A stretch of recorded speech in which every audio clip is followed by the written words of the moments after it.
अंतर्राष्ट्रीय बाजारों में आयरन ओर की कीमतों में जो तेज गिरावट आई उसका एनएमडीसी पर क्या असर पड़ेगा, on the back of envelope calculation फटाफट हमारी रिसर्च टीम ने की है तैयार। अभी अभी आपने ब्लूमबर्ग पे खबर देखी थी, अभी हमारी टीम तैयार है। आशीष बताएं।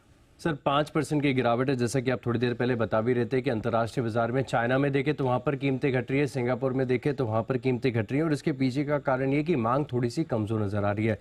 दरअसल चाइना में अगर आप देखें तो जो रियल एस्टेट मार्केट है यहाँ पर काफ़ी समय से धीमापन है और जितना भी स्टील दुनिया भर में उपयोग होता है उसमें मेजर चंक जो है चाइना का रियल एस्टेट मार्केट है वो कंज्यूम करता है। तो वहाँ पर अगर थोड़ा भी स्लो डाउन होता है तो पूरी दुनिया भर के जो मेटल मार्केट्स हैं यहाँ पर आपको इम्पैक्ट देखने को मिलता है। अब पोर्ट्स में लगातार जो पोर्ट्स के करीब इन्वेंट्री जमा करती हैं कंपनियां वो लगातार बढ़ती जा रही है कि अपने आप में एक संकेत है कि धीमापन काफ़ी ज़्यादा है और जो इन्वेंट्री का लेवल है वो 1 साल के हाईएस्ट स्तर पर है, 1 ईयर के हाई पर इन्वेंट्री जमा हो चुकी है। कुछ एनालिस्ट ऐसे हैं जो बता रहे हैं कि जब तक ये इन्वेंट्री क्लियर नहीं होती तब तक प्राइजेस के ऊपर ओवरहैंग बना रह सकता है और हो सकता है कि आज की 5% की बड़ी गिरावट के बाद हो सकता है कि और भी बड़ी गिरावट आपको यहाँ पर आयरन ओर की कीमतों में देखने को मिले। लेकिन अंतर्राष्ट्रीय बाजार में देखें तो थोड़ा सा बुरा हाल है।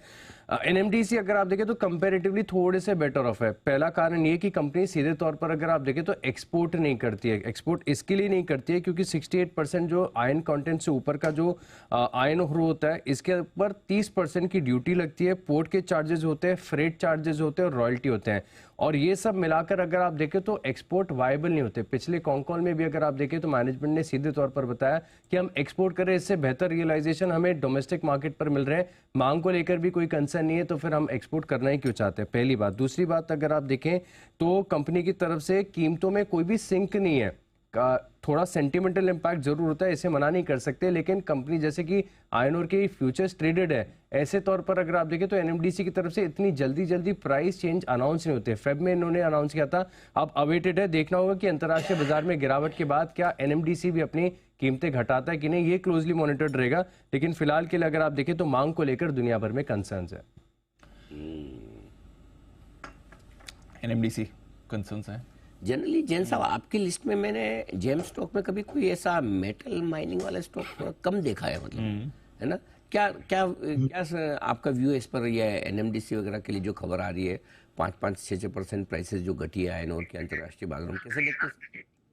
नहीं, बिल्कुल आपने सही पकड़ा अनिल जी। मैं थोड़े कमोडिटी स्टॉक्स को और सिक्लिकल नेचर वाले स्टॉक्स को कम कवर करता हूं। हालांकि कमोडिटी स्टॉक्स में पेपर को, शुगर को भी लेते हैं, बट उनको फिर भी कर लेते हैं। स्टील की साइकिल बहुत बड़ी होती है, 8-8 साल की होती है, बट जनरली एनएमडीसी समहाउ मेरा टॉप पिक्स में रहता है क्योंकि माइनिंग वाली कंपनियां वैसे बढ़िया लगती है। तो मैंने माइनिंग वाली कंपनियों में माइथन अलॉयज है, एनएमडीसी है। एनएमडीसी को जेम्स में नहीं किया कवर, बट माइथन अलॉयज को और मॉइल को और आपके संदूर मैंगनीज इनको किया है और अभी रिसेंटली गोदावरी पावर ने इस्पात भी किया है। तो ये स्टॉक्स बढ़िया है और ये ठीक है, ये न्यूज ठीक है, एक बार आई है और प्राइसेस नीचे आ रहे हैं और चाइना फैक्टर हमेशा वर्क करता है।